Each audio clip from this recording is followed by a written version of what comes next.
guys, this is Steven here with another video on how to play some logic puzzles. This one's on a Shikaku. The rules state that you must divide the grid into rectangular or square areas such that each piece contains exactly one number and the contained number represents the size of that area. What I'm going to go ahead and do is try to solve this puzzle for you guys so you can see how it unravels and share some common tips or tricks that'll hopefully make it easier for you to solve these yourself in the future. So the first place to start is going to be with clues that are going to be surrounded, trapped, or cornered, because those are going to be the most constrained and just have one direction to escape or go out. So this 2, for instance, in the top corner, it can only expand out this way, right? It's in the corner, so it can't go up, left, or down, because if it goes down, you'd have 2 numbers within one area, and that's against the rules. So it's going to come out 2 spaces like that. And so you can see it's one rectangular area with one number. That number represents the size of the cells, so 1, 2 cells in that area. Another number that's trapped or corner is this 5, right? It's up against the edge, so it can't go right, can't go left, can't go up, so it can only come down 5 cells. So that's a good place to start. Next thing to consider is that shapes can't bend, so they have to be, again, square or rectangular. You couldn't have, an L-shaped piece. So this 4, for instance, at most it can only go 3 cells up or 3 cells over. So it's not going to be one of those. It can't go down. So it has to be a square, a 2 by 2 square. Hopefully that makes sense. The other thing to consider is that prime numbers are really important because they can only be 1 wide. You can't have a squared prime number. So for instance, if we look at this 5, there's no way to make it 2 wide or 3 wide or 4 wide. It only has to be 1 wide in one direction. And we know that it can't go down or up, so it's not going to be a vertical rectangle. It's going to be horizontal.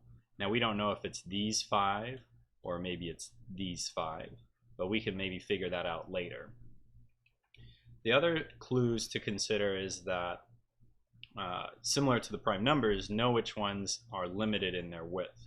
So if we look at this 12, for instance, can't go up, can't go to the right, and it's not enough to come straight down. It can go 3 wide, and so if it can go at most 3 wide, it could go 4 down, so that could be 12 like that.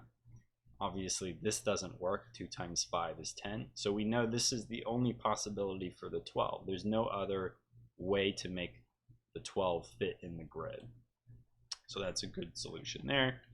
And then lastly, look for areas that can only be reached by 1 clue and 1 clue only. So if we look at this corner cell, it can only be reached by this 2, and therefore that 2 has to go towards that corner, because if we go out like this, it's going to create an isolated region that doesn't have a number in it. So we know that a 2 goes that way. Same thing with this corner. We look at this 8. This 8 is the only number that can reach this corner. So we know that the 8 has to involve that corner. Now there's not enough space for it to go up, like this. That would only be 6. So it's going to have to come horizontally. So I believe that would be the answer there. And now you ask yourself, how do you reach this cell here? Well, the 4 is the only number that can reach that cell, so it has to go over to reach that cell.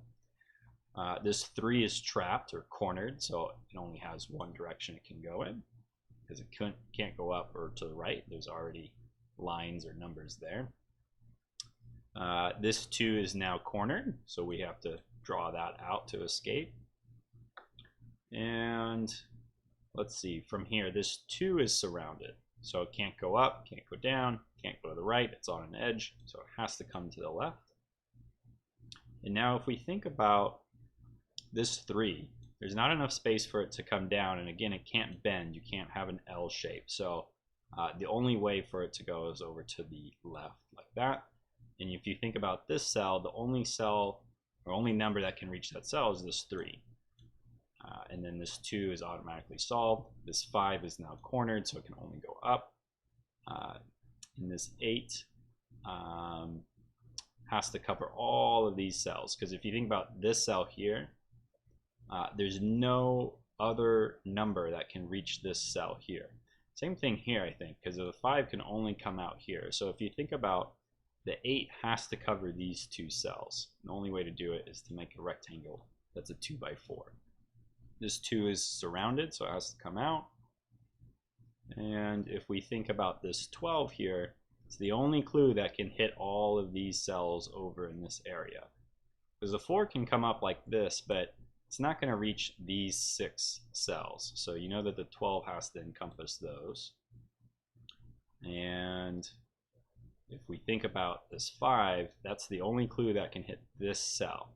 The 2 can't reach that, the 4 can't reach it, right? The 4 can't bend, it can't be like an L Tetris shape. So the 5 is going to have to come out that way and reach this cell and this cell, because the 2 can't reach that cell either. So you know the 5 is horizontal like that. Because again, you know, because the 5 is a prime number, it can't ever be a square or a width more than 1. So it's always a long piece.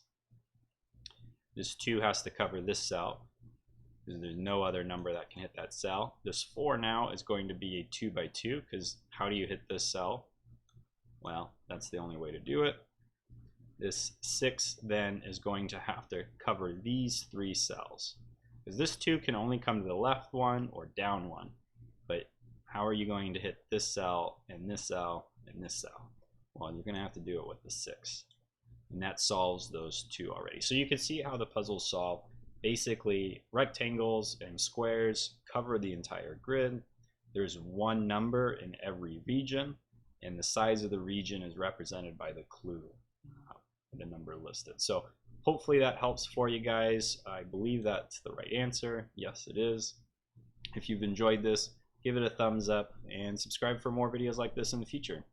I do enjoy it. I think it's one of the more fun puzzles out there. And yeah, it takes a few puzzles to get it to intuitively click, but it's enjoyable, and I don't think it's too difficult for you guys to give it a shot. Thanks everyone, have a good night.